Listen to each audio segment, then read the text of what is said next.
जय श्री राम, जय बालाजी सरकार। नमस्कार दोस्तों, मैं सरिता शुक्ला अपने और आपके यूट्यूब चैनल में आप सभी का स्वागत करती हूं और बालाजी से प्रार्थना करती हूं कि आप सभी लोग अपने अपने घर सुरक्षित हों। दोस्तों, देखते देखते जो है कार्तिक महीना भी समाप्त होने वाला है, पूर्णिमा आने वाली है। इसलिए अब जो है तैयार हो जाइए। पूर्णिमा का नाम सुनते ही मुझे अपने बचपन की याद आ जाती है। बचपन में क्या था कि हमारे पिताजी जो थे वो पूर्णिमा के दिन अखंड रामायण रखते थे। अखंड रामायण मतलब एक दिन पहले रखते थे और पूर्णिमा के दिन उसकी पूर्णाहुति होती थी और सत्यनारायण भगवान की कथा होती थी। सबको भोजन कराते थे।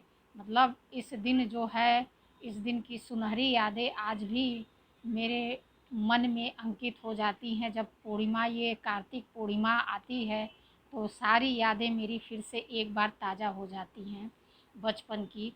और थोड़ा खुशी भी होती है और थोड़ा दुख भी होता है, क्योंकि माता पिता के साथ जो पल हम बिताए होते हैं वो जीवन में हम कभी भी याद करते हैं।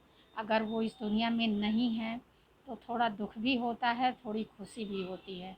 पर क्या कर सकते हैं भाई, जो जितने दिन के लिए आया है वो उतने दिन ही रहता है। बस उनका, वो जहाँ पर हैं भगवान उनकी आत्मा को शांति दें। चलिए आते हैं अब पूर्णिमा पे। कार्तिक पूर्णिमा जो है इस साल पंचांग के अनुसार कार्तिक पूर्णिमा 26 नवंबर 2023 को दोपहर 3:53 से शुरू होकर अगले दिन 27 नवंबर को दोपहर 2:45 पर इसका समापन होगा। मतलब कि रविवार को 26 नवंबर 2023 रविवार को 3:53 पर शुरू होगी और अगले दिन सोमवार को 27 तारीख को दोपहर 2:45 पर इसका समापन होगा। हमारे सनातन धर्म में कोई भी व्रत हो, कोई भी पूजा पाठ हो, उसको उदया तिथि में ही मनाया जाता है। इसलिए उदया तिथि के अनुसार जो है पूर्णिमा जो है 27 नवंबर को ही मनाई जाएगी, यानी कि सोमवार को मनाई जाएगी। इसलिए भगवान इस दिन जो है, इसी दिन जो लोग सत्यनारायण भगवान की कथा सुनते हैं, जो व्रत रहते हैं, वो सारे काम इसी दिन किए जाएंगे, यानी 27 तारीख को। गंगा स्नान, दान, दीपदान जो भी आपको करना है ये 27 तारीख को आपको करना है। कार्तिक पूर्णिमा के दिन भगवान विष्णु जल में निवास करते हैं। ऐसे में जो लोग गंगा में स्नान करते हैं उन्हें अमृत के समान गुण प्राप्त होते हैं। इसलिए इस दिन हो सके तो गंगा में स्नान अवश्य करिए। आपके आसपास कहीं भी गंगा हो वहाँ स्नान करिए, समुद्र हो वहाँ चले जाइए, समुद्र में स्नान करिए। लेकिन इस दिन अगर संभव हो सके तो अवश्य करिए। हमारे यहाँ आज भी दिवाली मनाई जा रही है, पटाखे छूट रहे हैं। और उसके बाद जो है कार्तिक पूर्णिमा के दिन देव देव दिवाली मनाते हैं। जैसे कि कार्तिक पूर्णिमा के दिन ही हर बार देव दिवाली मनाई जाती है।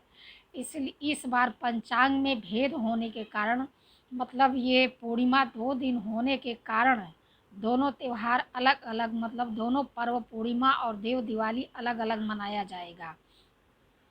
देव दिवाली कार्तिक पूर्णिमा के से एक दिन पहले, यानी कि 26 नवंबर 2023 रविवार को मनाई जाएगी। क्योंकि जब पूर्णिमा तिथि प्रदोष काल में विद्यमान होती है उसी दिन देव दिवाली मनाते हैं। यानी कि जब प्रदोष काल में मतलब ये पूर्णिमा तिथि रहेगी उसी टाइम हम देव दिवाली मना सकते हैं। क्योंकि उस टाइम हम दीपक जलाते हैं, माँ लक्ष्मी की आराधना करते हैं। इस दिन देवतागण धरती लोक पर आते हैं और भक्त उनके निमित्त शाम को दीपदान करते हैं। इसी रात लक्ष्मी की पूजा भी की जाती है और चंद्रमा को अर्घ्य भी जो है 26 तारीख को ही दिया जाएगा। देव दिवाली अधर्म पर धर्म की जीत का प्रतीक माना जाता है। मान्यता के अनुसार हमारे धर्म में भगवान शिव ने त्रिपुरासुर नामक राक्षस का वध किया था। उसके वध से प्रसन्न होकर सभी देवी देवता काशी नगरी पहुँचे। वहाँ पर गंगा स्नान के बाद दीप जलाए और शंकर जी की उपासना की थी। इसी दिन से देव दिवाली का त्यौहार जो जो देव दिवाली का पर्व मनाया जाता है। जो दीपदान का महत्व इस महीने बहुत ही ज़्यादा है, वो इसी कारण है। कार्तिक पूर्णिमा के दिन नदी में स्नान करने से 1000 बार, अगर एक दिन आपने कार्तिक पूर्णिमा के दिन नदी में स्नान कर लिया तो 1000 बार स्नान करने का पुण्य आपको प्राप्त हो जाता है। सिर्फ एक दिन के स्नान से आपके सारे पाप जो हैं धुल जाते हैं, आरोग्य की प्राप्ति होती है। इस दिन गंगा किनारे ही अन्न, धन, वस्त्र, गर्म कपड़े आप अगर देने लायक हैं तो अवश्य दान करिए। इससे माँ लक्ष्मी जो है बहुत ही आपसे प्रसन्न होंगी। हो सके तो इस दिन सत्यनारायण व्रत कथा, बहुत छोटी सी कथा है, आप इसको छोटे में भी कर सकते हैं, आप इसको बड़े में भी कर सकते हैं, आप जैसा करने में सक्षम हो। इस दिन जो है सत्यनारायण व्रत कथा का बहुत ही बड़ा महत्व है, इसलिए इस दिन आप सत्यनारायण भगवान की कथा जो है अवश्य सुनिए। इसको सुनने से माँ लक्ष्मी और नारायण की कृपा प्राप्त होगी। आपके घर में सुख, समृद्धि, वैभव, धन, किसी भी चीज़ की कमी नहीं होगी। और जिन लोगों की कुंडली में जो है चंद्रमा का दोष हो, वो इस दिन जो है अपने चावल दान करें, थोड़ा थोड़ा सा शक्कर दान करें, मतलब सफ़ेद वस्तुओं का दान करें। और रात को जब चंद्रमा निकलते हैं तो कम से कम 5 मिनट खड़े होकर चंद्रमा को ऐसे हाथ जोड़ करके ऐसे एक टक चंद्रमा को देखिए 5 मिनट। इससे आपकी कुंडली में जो चंद्रमा का दोष है वो समाप्त होगा और आपके जीवन में सुख ही सुख होगा। इसलिए यह अवश्य करिए।